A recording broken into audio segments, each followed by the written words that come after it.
आज देशभरात हनुमान जन्मोत्सव मोठ्या उत्साहात साजरा केला जात आहे आणि साईनगरी शिर्डीतही भक्तीचा जल्लोष पाहायला मिळतोय. पहाटे 6:30 वाजता हनुमानाच्या मूर्तीला गंगेच्या पाण्याने मंगलस्नान घालण्यात आले.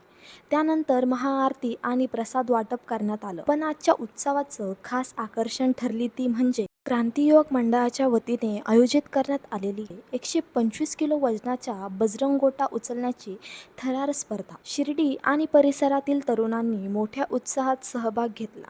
जय श्रीराम आणि हनुमान की जयच्या घोषणांनी परिसर दुमदुमून गेला. अनेकांनी प्रयत्न केले, पण तब्बल 23 तरुणांनी हा 125 किलो वजनाचा बजरंग गोटा उचलत आपली ताकद दाखवून दिली. सर्व विजेत्यांचा सन्मान करण्यात आला.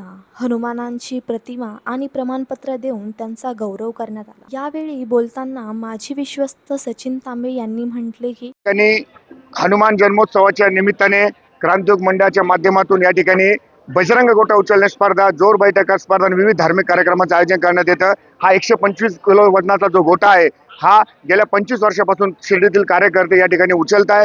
आणि सगळ्यात महत्त्वाचं म्हणजे हा बजरंग गोटा उचलून शक्तीची उपासना हनुमान जन्मोत्सवाच्या निमित्ताने या ठिकाणी करण्यात येते. अतिशय चांगल्या प्रमाणामध्ये तरुण येतात आणि त्यांनी निर्व्यसनी राहावं यासाठी देखील या ठिकाणी प्रयत्न करण्यात येतात.